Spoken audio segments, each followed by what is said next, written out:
Why are rate cuts good? Many people are asking now during my live show.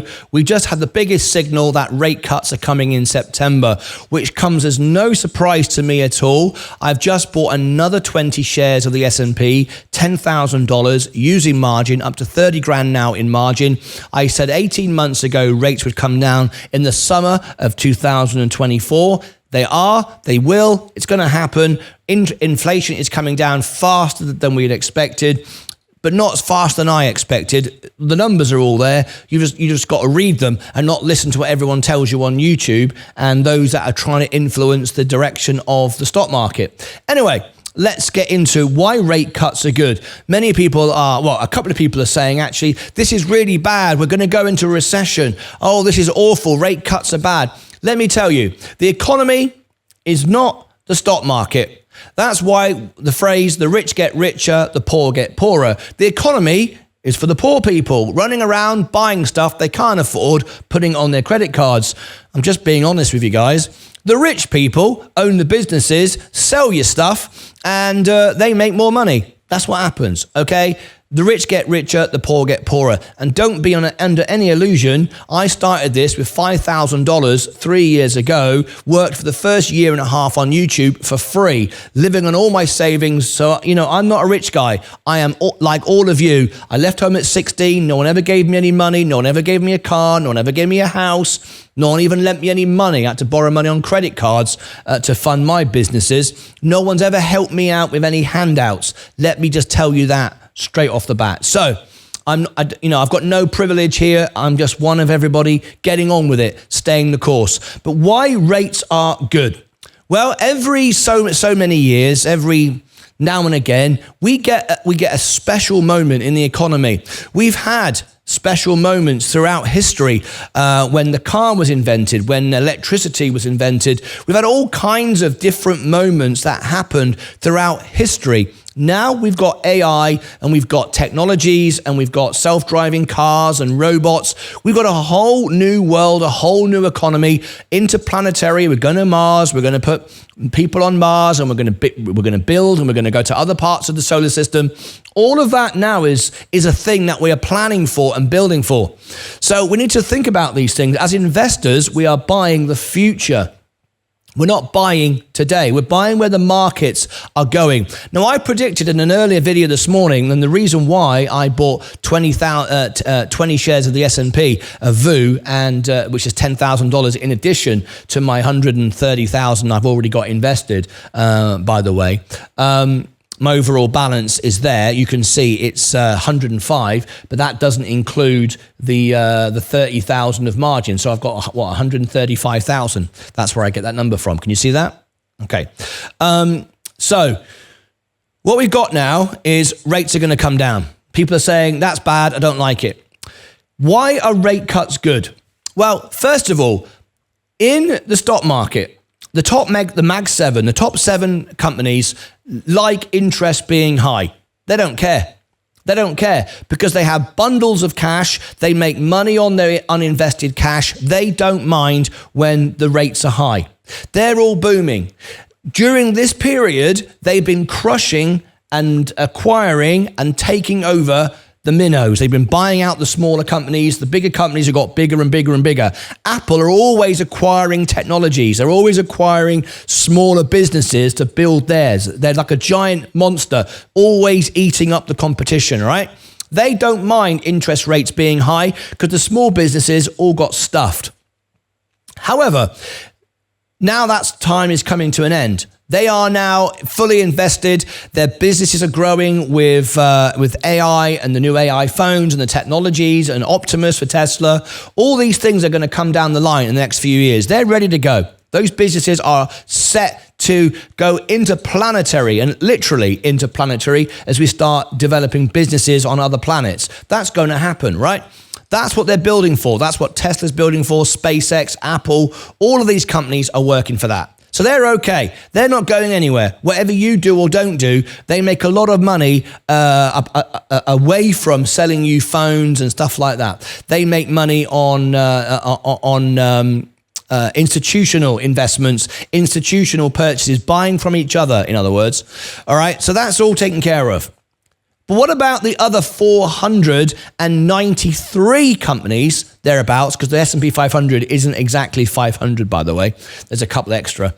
Anyway, whatever. What about the rest of those companies? Well, a lot of those companies were stifled during the period of COVID, going sideways for a while. Now, there's been a bit of growth. There's been about a 5-10% growth. They've not been doing nothing. Often people say the S&P is just the 7 and everybody else has been doing nothing. Well, they've been growing. They just haven't been growing to the extent that the top 7 have. However, they need to invest. They need to grow, and for them, it's difficult with very high interest rates. We've had historically very high interest rates, not the highest interest rates. Back in the 80s, I remember my parents paying 13% on a mortgage, so it wasn't as bad as that. But it's been pretty bad for a long period of time over history. So that's made it very difficult for new companies. And when we talk about new companies, we might want to mention Virgin Galactic, one of our favorites. It's been very difficult for them to be able to raise money, to be able to borrow money. The cost of borrowing money is really expensive. So it's been stifling those businesses. That's the first thing, but we're not coming on to the biggest thing I haven't got to yet. So all of those businesses now will feel more confident in the future, right? We're not talking the economy, we're talking the businesses, right? The businesses will now be able to invest more, borrow more, and stimulate their businesses. Great. So we've now got all the other 493 companies sitting around doing nothing, all about to take off. So the S&P now has I have said, as a 3x by 2030. A 3x. Normally we double every 7 years. I'm now saying in the next 6 years, we could 3x. That's an insane number, but that looks quite possible with the AI and the fact we've been quite dormant for a while. Okay, there's so much growth in Tesla, so much growth in Nvidia and Microsoft and Apple and Google, and all the smaller companies are going to grow with it. That's the first thing. Now that's great. That in itself is a great reason for interest rates to come down. But let's move on to the next thing. And this still isn't the biggest thing. The biggest thing will come at the end. The next thing is interest rates coming down means the biggest sector, which is AI and solar and EVs, people can buy again. We know that Tesla is going to do well now and solar is going to do well now because people can start buying EVs again. But remember, EVs isn't the biggest picture. We'll come on to that in a minute. But Tesla is going to do well now because interest rates have come down. People can buy and order their new Tesla. Great. What about, so no surprise, Tesla's up. Let me go to Enphase Energy. Enphase Energy has popped up today. Those orders for solar are going to be put in now because once we get one rate cut, it means we're going to get many more. It's just the beginning. So now people can go, I am ordering my Enphase Energy. Fantastic. Now, there's an even bigger thing. We'll kind of come on to a second, and it's not Optimus robots. Optimus robots, we now know they're going to be about $10,000 to $20,000 from Tesla. You can buy one. Elon Musk thinks everybody is going to buy a robot. I don't know. I don't see, for me, I like technology, but a robot would make my bed in the morning, would vacuum the carpet, would make me a cup of tea. However, I could put that $10,000 and invest it and not spend it. So a lot of people will want the ultimate gadget. They'll buy a Tesla robot, and $10,000 to $20,000 is feasible. Pretty incredible, really. I personally would rather put the money and invest it in Tesla through the S&P, that is, because of all the other things, rather than buy the robot. But people will go out and buy it. Remember, own the business, don't own the casino, don't play the casino. Let everyone run around buying Tesla bots. You want to own Tesla. You make the money, right? That's another thing. Now, here is the biggest thing. This is the most important thing. And I've said this many, many times. And it's why I bought the S&P today. And it's why I went another $10,000 in margin today. It's why I said it. And I posted it on X before I did it first thing this morning. So you could see it. This is the main reason. Not all the other reasons why I've given. And this is the main reason why interest rates falling is good for the economy. If you look now at my X account today, here is where I posted before I did it. Look, 55 minutes ago, I told you I was going to buy the S&P. I bought 20 shares, $515.50. I bought it when it went down this morning, and there it is. I told you that.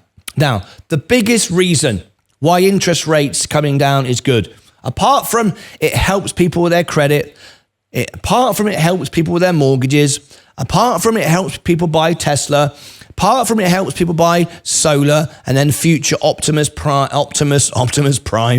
talking bloody Transformers now, Optimus and all the rest of it. It's not that. This is the reason. People with real money, billions and trillions, don't risk their money. And I feel like that, more and more like that every day. As my portfolio grows, I feel more like I'm going to reach my target. I'm not going to get greedy.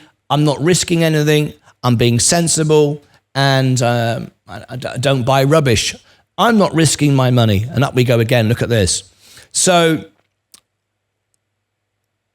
real money. And I've got millionaire and billionaire friends. You know, I've done the Jerry Jones gig, who owns the Cowboys, Mark Cuban, who owns the Mavericks. I've met and spoke to these people. Real money doesn't mess around. They don't need to. They've got billions. They don't mess around. Millions and trillions of dollars has been sat on the sidelines for years. Even though the markets are accelerating, they've not been piling in. They've been waiting. People that have money don't gamble. They don't risk. They don't need to. They've had their money in bonds and other things earning high yields. Some of them have had their money. Some of them have had their money in, like Robinhood, for example, 5.25. They've been earning interest payments on uninvested cash. And they've missed out a little bit, because people like that don't risk. They don't take gambles. They park their money until they know. And now they know. So what we're going to get now over the next few months leading up to September is billions and trillions of dollars of money coming into the market. We're going to get young investors now on Robinhood, seeing margin coming down, piling in, buying AI, buying Tesla once again, and the markets are going to explode. That's why it's good if rate cuts come down. That's what the rate cuts were for, to entice the big money away from other investments back into stocks. Now, the real investors, because they just made their money years ago. They're just being safe, and now they're coming through the door because it's the right thing to do. The real investors started 3 years ago studying the market, looking at the market, buying in before it starts to rally. And let's remind ourselves, over the last 3 months, I'm up 11.5%. Let's remember that. I'm actually up 14% over the last year. All of those gains have been missed by those sitting on the outside, but they're not bothered about that. They're not bothered about that. Their money's safe. They're making millions anyway. They don't care. So now they'll enter the market. So that's why I think rate cuts is a good thing. Do you agree with me? Are you buying the market now? Are you gambling? What are you doing? Are you shorting the market? You think it's all going to crash down? No, it isn't. And even if the market does go down 20% as a correction, remember, if we get another 20% before it corrects, which we could, it'll end up right back here again. But because it rises another 20% and then corrects back to here, it'll go up further when it rebounds, because that's in history what happens. So it doesn't matter, even if we get a 20% drop today, which we won't, that doesn't bother me either. Because as you've seen how much I'm already up, it will just take me back down to where I was, and then everybody will pile in anyway, and it will go up higher than where it is today. All I would do is buy more if it went down if it went down 20%. In reality, I see it going up 20, 30% over the next 6 to 12 months. I said 10 earlier, but now I'm upgrading it. We could then get a correction, bring it back to somewhere in between. I'm still going to be up massively. And then if my margins come down, if I've earned enough money, which I doubt it, I mean, the amount I borrowed now is going to take me a couple of years on YouTube to pay back, but then that's, that's fine. I'll just buy again, and then it will beat it again, because ultimately the S&P in the market has a long, long, long, long way to go. That's why rate cuts are good. Click above my head, down below in the description, over here for more information. Do you agree with me? Leave your thoughts below. Till next time, take care of yourselves and each other.